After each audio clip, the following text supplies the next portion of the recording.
How's it going, guys? It's Thomas Pyburn with 317 Dynamics, and I just wanted to do a little video on my AR15, how I have it set up, and how I have it specifically set up for home defense and a little bit of distance shooting.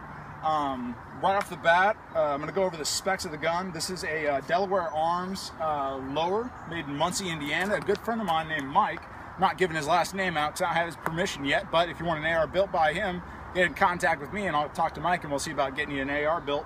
But he built this lower specifically when he worked at Delaware Arms, so I thought it was pretty cool, and it's got kind of a cool low serial number, so I thought it was pretty cool.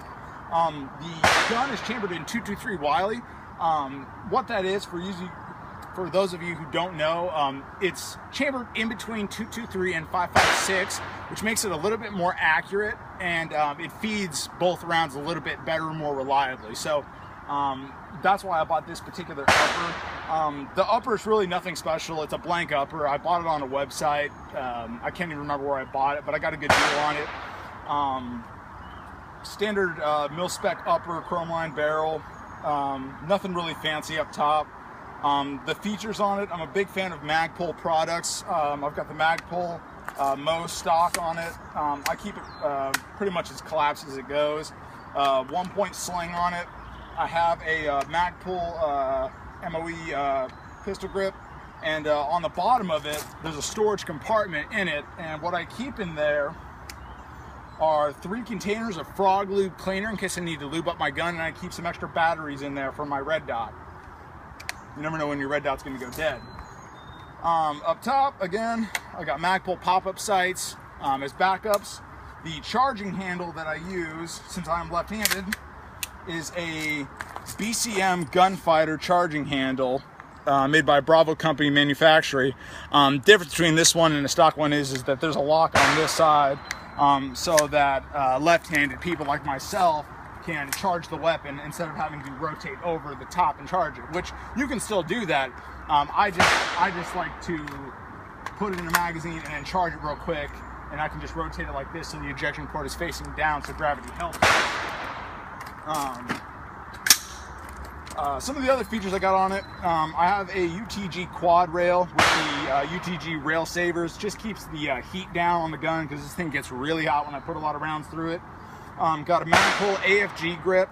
Some people have mixed reviews on these AFG grips. I personally love them for the simple fact that whenever I'm holding a rifle, instead of holding it under like a lot of people do, or how the military teaches it for you to have your hand down here, I take my hand and hold it over the entire top of the gun. It allows me to move the gun a whole lot quicker. It works a little bit better when you have the stock extended. Then you can really have more front end control of the firearm. Other than that, the red dot that I have, it's a new one I just got, and I really like it. This is a Lucid red dot. It looks really similar to an ACOG. I know a lot of people are going to think it's an ACOG. What's cool about this is that it is 100% waterproof. It's threaded in the back, so you can screw on a magnifier so you can see, I believe it's 3 times magnification. And it has 4 different reticles. It's got a single red dot, another little dot with a circle around it, kind of like an EOTech.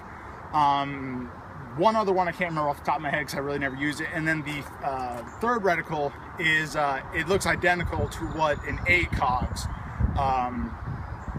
crosshairs and reticle looks like. So if you're familiar with ACOGs, like if you were in the military, this would be something you should be interested in. And it's rated to take the shock of a .458 SOCOM, so it can take a huge caliber round and it won't lose its zero. I have this gun currently zeroed in for 300 yards. I did the 25 yards zero, which means that if you're aiming at a target at 25 yards, you want your bullet to be 1 inch below the bullseye. Then you know that at 300 yards, you're going to be 3 inches high from your target, which really doesn't make a difference. And at 25 yards, you're going to be 1 inch low, and just if you're shooting at even closer ranges than 25, you just have to aim a little bit higher to hit your target. Otherwise, you're going to be off. Other than that, that's really all the specs that I have on it. Just the standard A2 bird cage muzzle brake on it.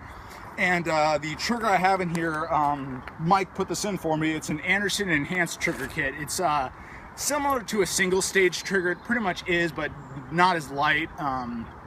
Not a competition trigger by any means. Just a good old trigger. Works very well. And then for ammo that I use, I really got rid of all my green tip M885 ammo. I use XM193 ammo for my AR. This ammo is rated for home defense. This is the firearm I would grab if there was an intruder or something, because we all know handgun rounds can go through walls, and XM193 is less likely to do so. So if you're looking for a firearm for home protection, I would definitely recommend an AR15. And just like all my other guns, I use frog lube on this thing, and I run hundreds of rounds through this. Got this thing smoking hot, and then still running like a champ. And just because everybody knows I hate unloaded guns, so just danger, check that up. So just want to make that video for you guys about my AR15. Like, share, subscribe, and always remember, infidels are leading the way for the 3%ers. Thanks for watching.